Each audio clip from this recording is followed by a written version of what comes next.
السلام علیکم ورحمۃ اللہ وبرکاتہ۔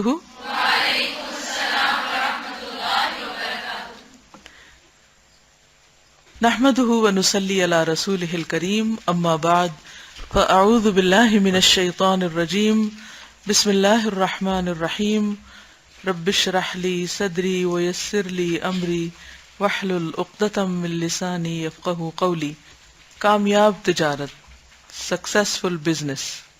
صہیب رومی رضی اللہ تعالی عنہ ایک صحابی تھے۔ ہجرت کے موقع پر وہ مکہ سے مدینہ جانے لگے تو ان کے پاس کچھ سونے کا سکہ دینار تھا، جیسے آپ نے گولڈ کی چوڑیاں پہنی ہوئی ہوں۔ وہ باہر نکلے تو مکہ کے کچھ نوجوان انہیں ملے، سم ینگسٹرز۔ بات چیت کے بعد انہیں معاملے کا اندازہ ہوا تو انہوں نے کہا کہ ہم تم کو سونا لے کر مدینہ نہیں جانے دیں گے۔ صہیب رومی نے کہا کہ میں تم کو یہ سونا دے دوں تو کیا تم مجھ کو یہاں سے جانے دو گے؟ انہوں نے کہا ہاں۔ صہیب رومی نے فوراً سونا نکال کر انہیں دے دیا اور مدینہ روانہ ہو گئے۔ وہ مدینہ پہنچے تو سب سے پہلے انہوں نے رسول اللہ صلی اللہ علیہ وسلم سے ملاقات کی، سب سے پہلی چیز، اور مکہ میں پیش آنے والا یہ واقعہ آپ کو بتا دیا۔ آپ نے اس کو سن کر فرمایا کہ اے صہیب، تمہاری تجارت کامیاب رہی۔ اس واقعے سے رسول اللہ صلی اللہ علیہ وسلم کی ایک اہم سنت معلوم ہوتی ہے، وہ یہ کہ اگر کسی سے نزاع کی صورت پیدا ہو جائے، جھگڑا ہو جائے، کچھ آرگیومنٹ ہو جائے اور کچھ مادی نقصان اٹھا کر نزاع ختم ہو سکتی ہو، کچھ دے دلا کے بات ختم ہو جائے، تو مادی نقصان برداشت کرتے ہوئے فوراً نزاع کو، جھگڑے کو ختم کر دینا چاہیے۔ یہ طریقہ بظاہر نقصان کا طریقہ دکھائی دیتا ہے، مگر حقیقتاً وہ زبردست نفع کا طریقہ ہے۔ اس میں آدمی تھوڑی چیز دے کر زیادہ بڑی چیز پا لیتا ہے۔ مذکورہ واقعہ میں ایک طرف چند دینار تھے اور دوسری طرف ایک انسان کا اپنا وجود۔ انسان کا اپنا وجود بہرحال چند دینار سے بہت زیادہ قیمتی ہے، اس لیے چند دینار دے کر اگر ایک انسان کی زندگی محفوظ ہو جائے تو یہ نفع کی تجارت ہے، نہ کہ گھاٹے کی تجارت۔ اور یہاں تو ایمان بچانے کی بات ہے، صرف زندگی نہیں۔ نزاع کو جاری رکھنے کا یہ نتیجہ ہوتا ہے کہ پیش قدمی کا عمل رک جاتا ہے، انسان آگے نہیں بڑھ سکتا۔ اور اگر نزاع کو ختم کر دیا جائے تو اس کا فائدہ یہ ہوگا کہ پیش قدمی کا عمل جاری رہے گا، اور پیش قدمی کا جاری رہنا اس سے 1000 گنا زیادہ بہتر ہے کہ ایک نزاع یعنی جھگڑے کی خاطر پیش قدمی یعنی آگے بڑھنے کا عمل روک دیا جائے۔ اس سے کیا سیکھا آپ نے، کیا بات پتہ چلتی ہے؟ شروع سے اوپر سے آپ ایک ایک سبق نکالتے جائیں۔ صرف جھگڑے کی صورت میں نہیں، عام روزمرہ زندگی میں بھی، مثلاً آپ کو کہیں پہنچنا ہے، اسکول پہنچنا ہے، اور جس بس پہ آپ جا رہے ہیں وہ بس نہیں آ جائی، ہڑتال ہو گئی۔ کراچی میں تو آئے دن بسوں کی ہڑتال ہوتی تھی اور بسیں جلا بھی دیتے تھے۔ ایک دن 20 بسیں جلائی گئیں، اور میری سمجھ میں بالکل نہیں آیا کہ بس کیوں جلا رہے ہیں، بس کا کیا قصور، وہ تو لوگوں کے فائدے کی چیز ہے۔ بہرحال اب آپ کھڑے ہیں، بس نہیں آئی، ایک طرف اب یہ ہے کہ آپ گھر بیٹھ جائیں، دوسری طرف یہ ہے کہ آپ ٹیکسی دے کے فوراً پہنچیں۔ اب آپ کے یہاں پیسے لگ رہے ہیں لیکن آپ اپنی منزل پہ پہنچ رہے ہیں، اور دوسری طرف یہ ہے کہ آپ سستی کے مارے گھر چلے جاؤ، کہ بہت سے لوگ نہیں جا رہے، آج میں بھی نہ گئی تو کیا ہوا، اور آپ وہ کام چھوڑ دیتے ہیں۔ تو اس سے آپ فائدے میں ہیں یا نقصان میں؟ جب آپ پہنچ جائیں گے تو یہ آپ کا بہت بڑا فائدہ بنسبت ان چند پیسوں کے جو آپ کی جیب میں ہو۔ بہت سے لوگ پیسے جمع کرتے رہتے ہیں اور اپنے اوپر بالکل خرچ نہیں کرتے، اور پھر وہ پیسے بھی گم جاتے ہیں یا کوئی اور لے جاتا ہے، اور اس طرح وہ زندگی میں بہت سے خواب جو دیکھتے ہیں اور زندگی میں بہت کچھ جو کر سکتے ہیں وہ نہیں کر پاتے۔ کوئی اور سچویشن بتائیے جہاں ایک طرف پیسے ہوں اور دوسری طرف علم ہو، دین ہو، ایمان ہو، تو آپ کیا کریں گے؟ چھوٹی موٹی بات کا بہانہ کر کے ہم گھر بیٹھ جاتے ہیں، حالانکہ ہو سکتا ہے اسی دن کے لیسن میں ہمارے لیے کوئی اتنا بڑا سبق ہو کہ ہماری پوری زندگی بدل جائے۔ اللہ تعالیٰ پھر دے دے گا۔ کوئی پیسہ جو ہم اللہ کے راستے میں لگاتے ہیں نا، وہ کبھی ضائع نہیں جاتا، اللہ تعالیٰ اس سے کئی گنا زیادہ واپس لوٹاتا ہے، یہ اللہ کا وعدہ ہے، لیکن اس وقت ایک امتحان ضرور ہوتا ہے۔ ابھی میں کسی سے بات کر رہی تھی یہاں آنے سے پہلے، تو انہوں نے اپنی زندگی کے مختلف پلان بتایا کہ یہ کرنا، یہ کرنا، یہ کرنا، یہ کرنا، اور بتایا کہ یہ میں نے صرف 1 سال پہلے سوچا ہے ایک کورس اٹینڈ کرنے کے بعد۔ اس کورس کی فیس $5000 تھی، اور صرف 1 ہفتے کا کورس تھا، 1 ویک، اور $5000 فیس۔ اب اس فیس نے وقتی طور پر تو بہت بڑا صدمہ دیا کہ 1 ہفتے میں انسان، جو بندہ سارا سال اپنے اوپر $5000 خرچ نہ کرے، وہ $5000 خرچ کر لے۔ لیکن وہ کورس ان کے لیے زندگی کا ایک بہت بڑا ٹرننگ پوائنٹ بن گیا، پوری زندگی کے مقاصد چینج ہو گئے۔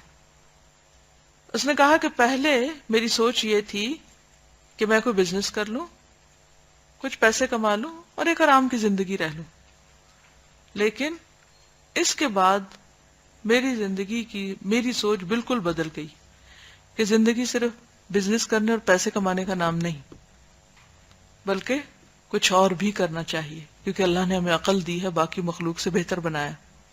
تو اس وقت میں اس سوچ میں پڑ گئی کہ واقعی بعض اوقات انسان پیسے لگاتا ہے اور یہ سوچتا ہے کہ ہے اتنے پیسے، لیکن وہ پیسے بعد میں جا کر اتنا بڑا فائدہ دیتے ہیں کہ آپ اگر اس کی وجہ سے آخرت میں کامیاب ہو جائیں، زندگی کو بہتر استعمال کر کے گزار کے، تو واقعی آپ کی تجارت کامیاب ہو گئی کہ آپ نے جو کچھ چھوڑا وہ بہت حقیر تھا، اور جو کچھ حاصل کیا وہ بہت عظیم تھا۔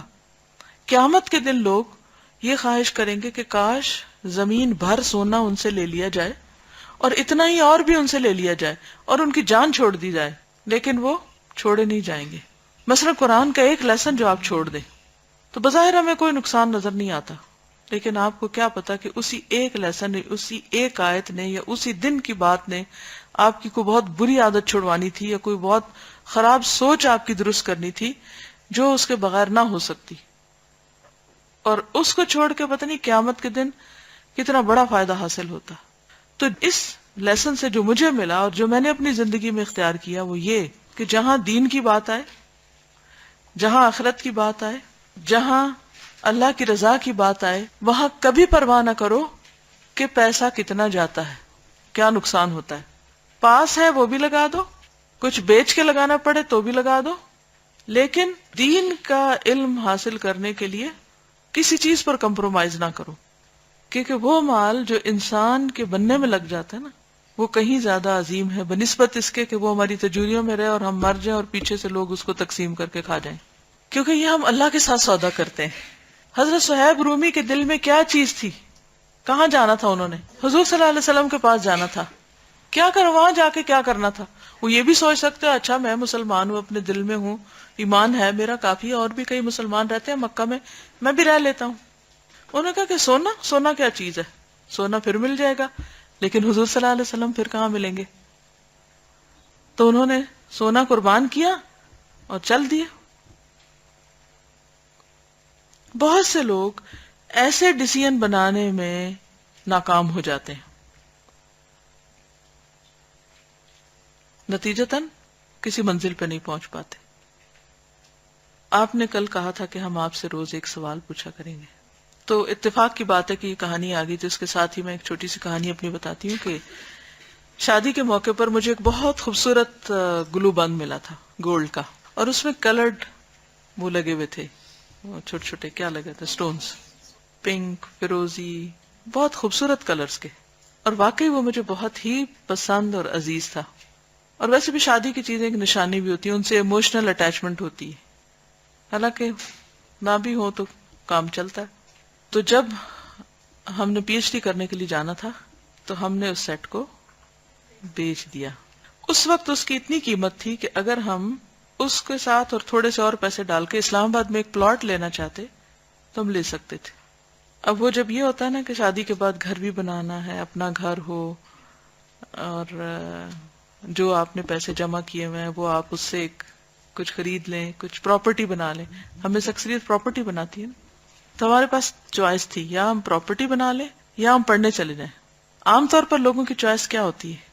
پراپرٹی بناتے ہیں نا، چوڑیاں بناتے ہیں، پراپرٹی بناتے ہیں، کپڑے بناتے ہیں مہنگے سے مہنگے، شادی کے موقع پر مہنگے سے مہنگے ہال بک کراتے ہیں، خوب خوب کھانے بنواتے ہیں، نام شہرت پیدا کرتے ہیں، لوگ آتے ہیں ختم اور کھا پی کے چلے جاتے ہیں، اور وہ جو زیور پہنتے ہیں، کپڑے پہنتے ہیں، ایک دن خوب سج بن کے بیٹھ جاتے ہیں، اس کے بعد بات ختم.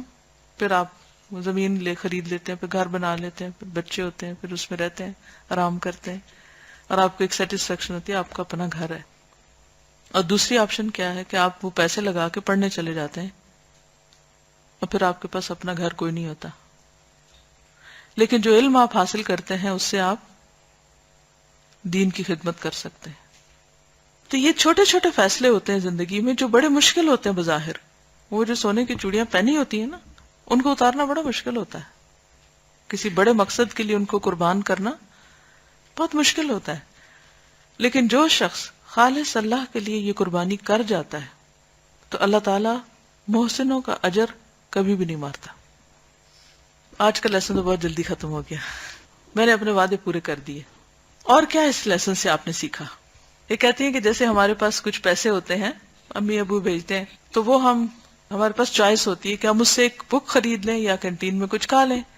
تو ہم سوچتے ہیں کہ بک کا کیا کرنا، کہیں سے لے کے بھی پڑھ لیں گے، اور وہ ہم کھا لیتے ہیں، مزہ کر لیتے ہیں. پھر کیا ہوتا ہے؟ کھایا پیا تو ہضم ہو جاتا ہے، اور کتاب ہمارے پاس ہوتی نہیں، اور ہم اس کو مزید پڑھتے نہیں، اور نہ پڑھ کے ہمارے عقل میں کوئی اضافہ ہوتا ہے. نتیجہ کیا ہوتا ہے؟ ہم وہیں کے تہیں ہوتے ہیں. ہماری قوم کیوں نہیں ترقی کرتی؟ بحیثیت قوم ہمارا ایک مزاج ہے نا. ایسا نہیں کہ ہم غریب لوگ ہیں، لیکن ہم سوچیں کہ ہم خریدتے کیا ہیں، ہم لیتے کیا ہیں. کتنی لڑکیاں ہوں گی آج جو شادی کے کپڑے خود سی لیں یا کسی درزن سے سستے سے سلوا لیں، اس کا گوٹا اپنے ہاتھ سے لگا لیں. بہت کم، نہ ہونے کے برابر. کتنا کتنا ایک شادی کے سوٹ کے لیے پے کیا جاتا ہے، ہزاروں لاکھوں میں پے کرتے ہیں. لیکن میں نے اپنی شادی پر کوئی ایسا کپڑا نہیں بنایا تھا. گوٹا میں نے اور میری ایک دوست نے لگایا تھا، ایسے ہلکا پھلکا سا کام چل گیا تھا. شادی ہو گئی تھی، اور وہ چھوٹا موٹا بھی جو گوٹا لگا ہوا تھا اس سے بھی کام چل گیا تھا، کیونکہ دور سے کیا پتا چلتا ہے کس قسم کا گوٹا ہے. اور اگر کوئی آ کر بڑی بزرگ بی بی دیکھتی بھی ہے کہ کیا لگایا ہوا ہے تو تھوڑی سی بات کر کے چلی جائے گی، بات ختم، ٹائم پاس ہو جائے گا نا. لیکن اس پیسے کو اگر آپ کتابیں خریدنے میں لگا لیں. جب میں پی ایچ ڈی کرنے کے لیے گئی تو الحمدللہ میرے پاس اسکالرشپ تھا، پیسے تھے، اور کئی ملکوں میں ہم گئے پڑھنے کے لیے. تو اس وقت بھی میں ہمیشہ کتابوں والے بازار میں جاتی تھی، کسی ایک بھی جیولری یا کپڑے کی دکان میں نہیں گئی. اور الحمدللہ آج میری کتابیں یہاں اوپر لائبریری میں بھی کافی پڑی ہوئی ہیں. اب وہ جب خریدی، اپنے گھر میں کتابیں تھی، اپنے پاس تھی، جس وقت کوئی چیز چاہیے ہوتی تھی جلدی سے نکالتی تھی، کھولتی تھی، پڑھتی تھی، دیکھتی تھی، ایک سیٹسفیکشن ہوتی تھی. قرآن پاک پڑھاتے وقت بہت ساری چیزیں کام آئیں جو سیکھی ہوئی تھی، جو خریدی ہوئی تھی. یہ انویسٹمنٹ اچھی تھی کہ جس کے ذریعے اور بہت سے لوگوں کا بھلا ہوا، یا یہ کہ میں جو 1,000 روپے میں سوٹ بنا تھا اس کی بجائے 10,000 سوٹ پہ لگا لیتی. وہ تعریف کرنے والے اور باتیں بنانے والے سبھی چلے گئے نا، کہ کوئی ہے باقی. کتابیں تو ہے نا. اصل میں ہمارا سارا ماحول ایسا ہے نا، ہماری سوچ ہی نہیں ہے کہ اعلیٰ مقاصد کے لیے بھی مال لگایا جاتا ہے. مکہ سے مدینہ ہجرت کرنے کے لیے، جھگڑا اور جان چھڑانے کے لیے پیسے دے کے اپنا رستہ بنایا جاتا ہے. مال کے علاوہ جو ہمارا ٹیلنٹ ہوتا ہے اس کو بھی اگر ہم اللہ کے لیے استعمال نہیں کرتے اور دنیا ہی کی ترقی میں زیادہ استعمال کرتے ہیں تو آہستہ آہستہ ہم اللہ تعالیٰ سے دور ہوتے چلے جاتے ہیں. بظاہر اگر دنیا میں بھی آپ کچھ لگا رہے ہیں نا تو بھی آپ کی نیت کیا ہونی چاہیے کہ میری اس سے مراد مقصد کیا ہے؟ ہیلپنگ پیپل، پلیزنگ اللہ، کہ میں اس کے ذریعے لوگوں کا فائدہ کروں گی اور اللہ کو خوش کروں گی. ہوم ورک کیا تھا آپ کا؟ کون ڈھونڈ کے لایا؟ ماشاء اللہ، یہ تو سارے محقق ہیں. جو شخص 3 دن تک اپنے بھائی سے بول چال بند رکھے اور پھر اس حال میں مر جائے تو وہ کہاں جائے گا؟ جہنم میں. لیکن بہت سے لوگ یہ حدیث جانتے ہوئے بھی دوسرے سے بات نہیں کرتے. کیا چیز ان کو روکتی ہے؟ انا، ضد، ہٹ دھرمی، کہ فلاں نے مجھے ایسے کیوں کہا، میں تو ساری زندگی اس سے نہیں بولوں گی. پھر نتیجہ کیا ہوگا نہ بولنے کا؟ لیکن اگر اس سے کہا جائے کہ بولو، بات کرو، تو وہ کبھی تیار نہیں. یعنی جہنم میں جانا آسان ہے اور اپنی ضد توڑنا مشکل. اسی لیے جہنم کو حطمہ کہا گیا نا، توڑ پھوڑ دینے والی. اوکے، اب میرا سوال یہ ہے کہ کیا آپ اپنے خاندان میں، اپنے رشتہ داروں میں کسی ایسے بندے کو جانتے ہیں کہ جو آپس میں نہ بول رہا ہو؟ ہمیں کیا کرنا چاہیے؟ انما المؤمنون اخوۃ فاصلحوا بین اخویکم. اور صلح کرانا کتنا بڑا نیکی کا کام ہے؟ نماز، روزے، حج، زکوٰۃ سے بڑی نیکی ہے جب کوئی کسی دو جھگڑنے والوں کے بیچ میں صلح کرا دیتا ہے. تو کون اتنی بڑی نیکی کرنا چاہے گا؟ کیسے کریں گے؟ آپ یہ حدیثیں ان کو لکھ کر بھیجیں گے، سنائیں گے، لکھ کر بھیجیں گے. اور جی قتل کا، جی 1 سال تک قطع تعلقی کا گناہ جو ہے وہ قتل کے برابر ہو جاتا ہے. نہیں بس ہم بتا دیں اور پھر چپ کر کے بیٹھ جائیں. انہوں نے کہا یہ بتانے کے بعد میں چپ کر جاؤں گی، ایک دفعہ مجھے حق بتانے دیں آپ. اوکے، بات یہ ہے کہ جیسے انہوں نے کہا نا کہ ابو داؤد نے کہا کہ اگر وہ دین کی وجہ سے ہو تو اس کی اجازت ہے. ذات کی وجہ سے اور دین کی وجہ سے اس میں فرق ہے. مثلا حضرت عبداللہ بن عمر ہیں، ان کا بیٹا ان سے کہتا ہے کہ میں اپنی بیوی کو مسجد نہیں جانے دوں گا. تو انہوں نے کیا کہا کہ میں تم سے بات نہیں کروں گا اگر تم نے اللہ کے رسول صلی اللہ علیہ وسلم کی بات سے زیادہ اپنی بات کو آگے رکھا. اور واقعی ان سے ناراض ہو گئے. کیا یہ اپنی ذات کے لیے ناراض ہونا ہے؟ اگر کوئی شخص آپ کے سامنے حرام کام کر رہا ہے، غلط کام کر رہا ہے، اور آپ اس کو روکتے ہیں اور پھر وہ نہیں رکتا، اور آپ اس کو کہتے ہیں کہ اگر تم نہیں رکے تو تمہارے اس غلط کام کی وجہ سے میں تم سے بات نہیں کروں گا، ٹھیک ہے؟ یہ ایک الگ چیز ہے. یہ دین کی خاطر، اللہ کی خاطر ناراضگی ہے. اس میں بھی یہ ہے کہ دونوں کو سمجھانا چاہیے، اس کو برے کام سے روکنا چاہیے جو غلط کرے، اور اس کو غصہ دور کرنے کے لیے کہنا چاہیے اور پھر صلح سے کرا دینی چاہیے. ٹھیک ہے نا؟ تو بات یہ ہے کہ صحابہ کے بیچ میں بھی اختلاف ہوا، لیکن ان کے لیے، ان کا اپنی ذات کے لیے کچھ بھی نہیں تھا، دین کے لیے تھا. تو دین کے معاملے میں اجازت ہے، لیکن وہاں بھی کیا کرنا چاہیے؟ کیا کرنا چاہیے وہاں بھی امر بالمعروف اور نہی عن المنکر کرتے رہنا چاہیے. کیونکہ مسلمانوں کا باہمی اختلاف کس کے لیے نقصان دہ ہے؟ دین کے لیے. وہ دین کی کیا کر دیتا ہے؟ فاؤنڈیشن خراب دے، جڑ موڑ دیتا ہے. سمجھ آ گئی یہ بات؟ آپ نے حدیثیں کہاں لکھی ہوئی ہیں؟ اچھا، کون ایک شخص ان سب کی حدیثوں کو اکٹھا کر کے ایک جگہ لکھ لائے گا؟ آپ لکھ لائیں گے. آپ نے جو پہلی حدیث سنائی تھی، آپ کا نام کیا؟ خدیجہ طارق. باقی سب خدیجہ طارق کو یہ حدیثیں دے دیں، ٹھیک ہے؟ یا سن تو لی آپ نے، جن جن کتابوں سے لیا وہاں سے لکھ کے کل پرچہ یہاں آپ رکھ دیں گی. اگر اس کے علاوہ کچھ اور ملا تو وہ بھی ٹھیک ہے. کسی بھی ایسی چیز کی قربانی جو انسان کو محبوب ہو، جو وہ اللہ کے راستے میں دیتا ہے، تو اللہ تعالیٰ اس کو کئی گنا زیادہ لوٹاتا ہے. ٹھیک ہے؟ ہمیں دعا بھی کرنی چاہیے کہ اللہ تعالیٰ جو ہم سیکھ رہے ہیں ہمیں اس پر عمل کرنے والا بنا دے.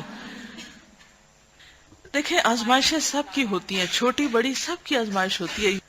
کہتے ہیں کہ کسی نے غصے کے گھونٹ سے بڑا گھونٹ کبھی پیا ہی نہیں. یعنی وہ جو سخت چیز ہے، یہ بہت تلخ بات ہے، لیکن ہر ایک کی آزمائش فرق ہوتی. تو جب آپ اس طرح کے اپنی زندگی میں کسی بھی تکلیف کے وقت اپنے آپ کو کنٹرول کر لیتے یا اپنے جذبات پہ قابو پا لیتے ہو، تو اللہ سبحانہ وتعالیٰ اس کا یقیناً لازماً دنیا میں بھی للذین احسنوا فی ہذہ الدنیا حسنہ، اللہ کا وعدہ ہے، جو اچھا کرے گا دنیا میں بھی اس کو اچھا ملے گا. اور یہ چھوٹے چھوٹے جو ڈیسیژن آپ بناتے ہیں نا، ان میں بھی بڑی آزمائشیں آتی ہیں. تو انشاءاللہ تعالی کل کے لیے ہم پھر ہمارا کیا ٹارگٹ ہوگا، کل کا ہوم ورک طے کیجئے، جلدی سے کمروں میں جائیے کیونکہ سونا ہے اور صبح اٹھنا ہے. اور رات کو اگر جیسے آندیاں چلی تھیں اور بالکل نیند نہیں آ پا رہی تھی تو کہیں ایسا نہ ہو کہ نیند ڈسٹرب ہو آپ کی پرائرٹی. کل کے لیے آپ دیکھیے کہ جب دو چیزیں مثلا کوئی سستی حائل ہو رہی ہو، کوئی کام کرنے کو دل نہ چاہ رہا ہو، کوئی اور اس طرح کی سچویشن ہو کہ جس میں ایک طرف دین کا کام ہو، علم کی بات ہو، اور دوسری طرف آپ کا نفس ہو، تو پھر آپ نے کیا کیا؟ ٹھیک ہے انشاءاللہ. اور آپ خدیجہ طارق لکھ کر لائیں گی یہ حدیثیں صلح کے اوپر. ٹھیک ہے انشاءاللہ. جزاکم اللہ خیرا. سبحانک اللہم و بحمدک نشہد ان لا الہ الا انت نستغفرک و نتوب الیک. السلام علیکم و رحمۃ اللہ وبرکاتہ.